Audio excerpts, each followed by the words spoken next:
beautiful morning in Bettles, and we are still trying to protect ourselves from the mosquitoes. It's drizzling a little bit. Hopefully we won't have any problems getting back down south today. We'll see.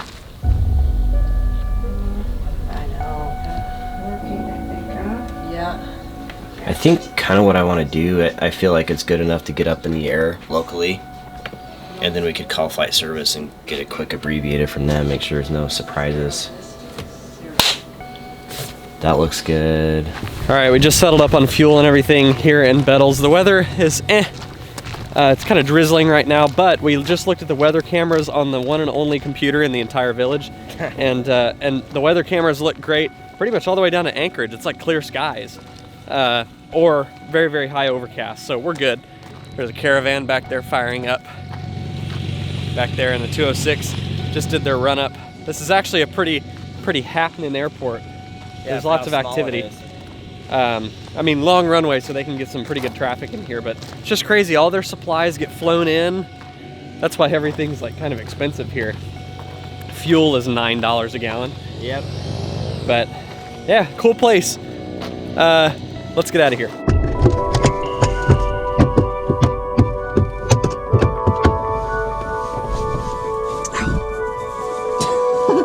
One just nailed me through my...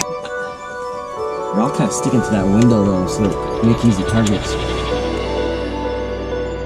I've been in Alaska for 2.5 weeks visiting my buddy Chris from Angle of Attack. We've made our way from Homer, Alaska up to Bettles in a Cessna 172, a remote village about 35 miles north of the Arctic Circle. Chris has a friend that works as an aircraft mechanic in Bettles, and in Part 11 he gave us the grand tour of this unique place. If you haven't seen Part 11, check it out. This is Part 12, my last full day in Alaska. Chris and I are leaving Bettles heading southbound toward Anchorage, where I'll catch my flight home tomorrow. No flight ever goes completely as planned though, and we ended up having to deviate due to dramatically dropping visibility in the mountains from light rain mixed with smoke from all the wildfires. Welcome to Part 12.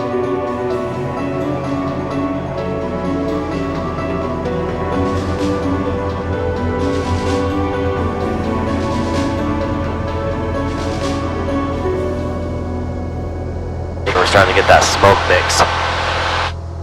Yeah, smoke mixed with precip.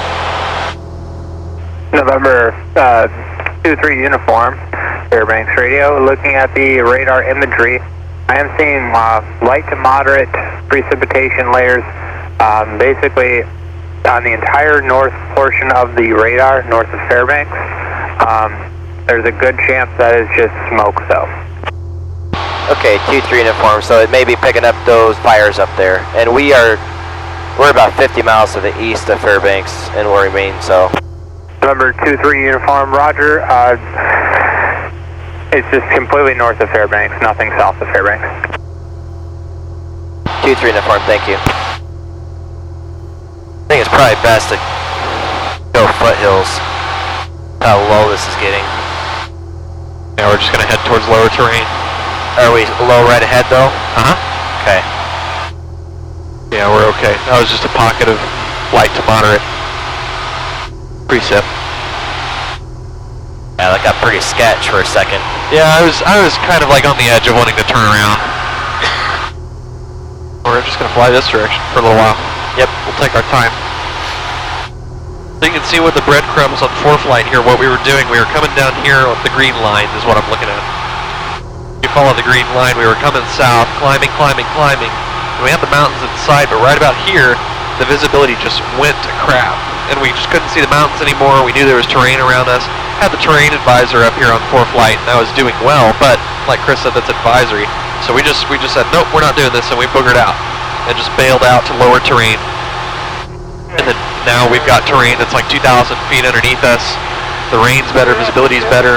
There's lots of smoke in the air, but we know we're clear of the terrain, and now we're just going to go around this whole pot of, area of mountains, the Ray Mountains, and just stay clear of them. Can't be afraid to turn around and just totally bail out like we just did. Just bail out. And the ceilings were coming up. It looked like things were going to improve for us a lot.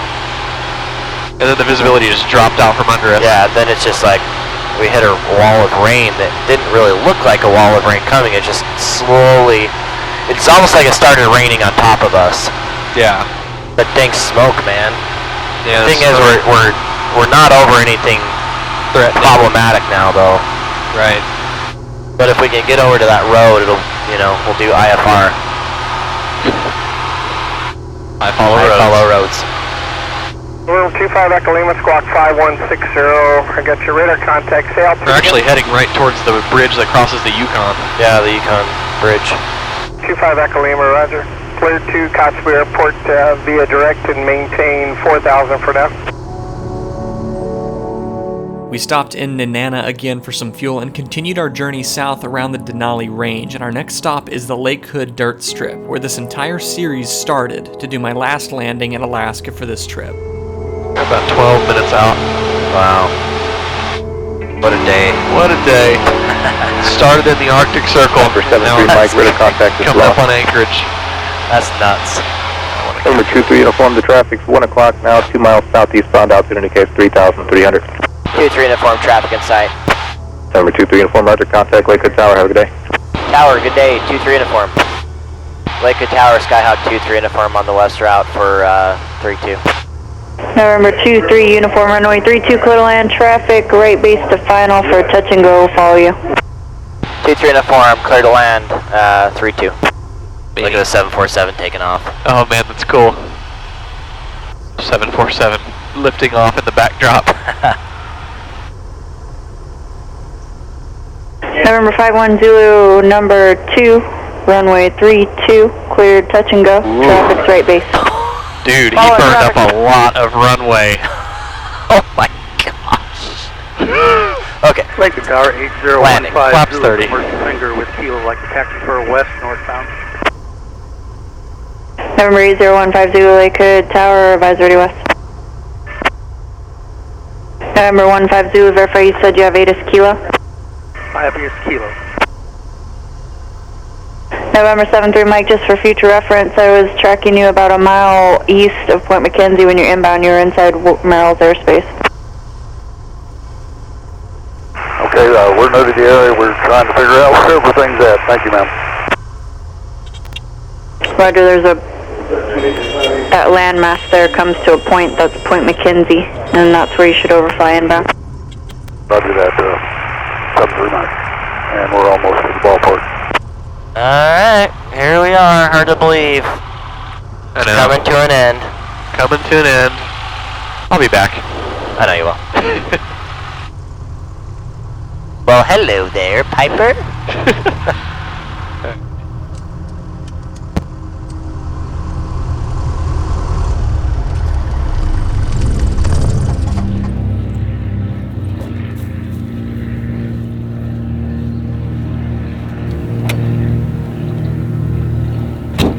That's it.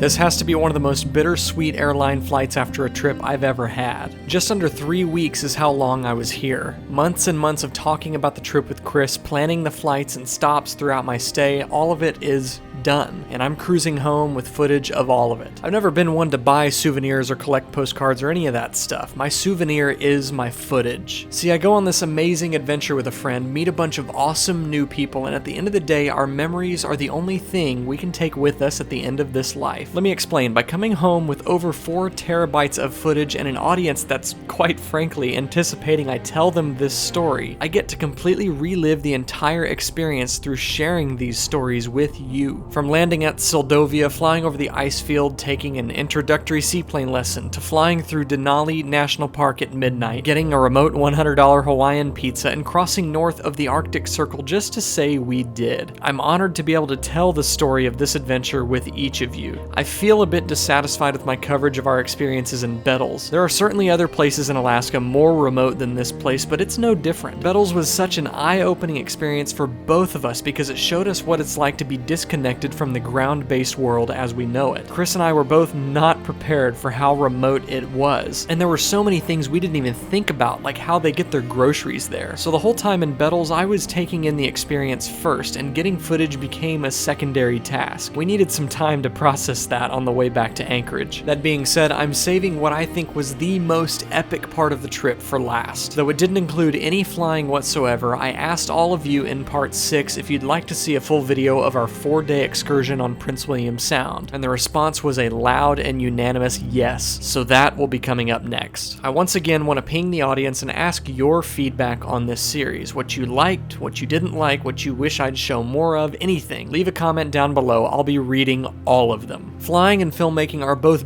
burning passions of mine, and all of you enable me to apply and combine those passions to deliver Aviation 101 straight to you, and I deeply thank you for that. Huge shout out to Chris Palmer from Angle of Attack and his family for letting me live with them for 3 weeks. He made this entire trip happen. He's a phenomenal flight instructor in Homer, Alaska, and hosts an awesome online ground school. If you're thinking about getting your pilot certificate, give his website a visit at angleofattack.com. Also, go follow him on Instagram and subscribe to his YouTube channel at Angle of Attack. He's an awesome photographer and an awesome filmmaker. If you're just now tuning into this series or you've watched a couple of them, I encourage you to watch it start to finish so you can appreciate the story that much more. And if you have a 4K TV, I suggest watching it on that. Keep an eye out for that bonus Prince William Sound video, and until next time, you know the drill. Stay happy, stay healthy, stay current, and stay proficient. This is Josh, signing off on this Alaska series.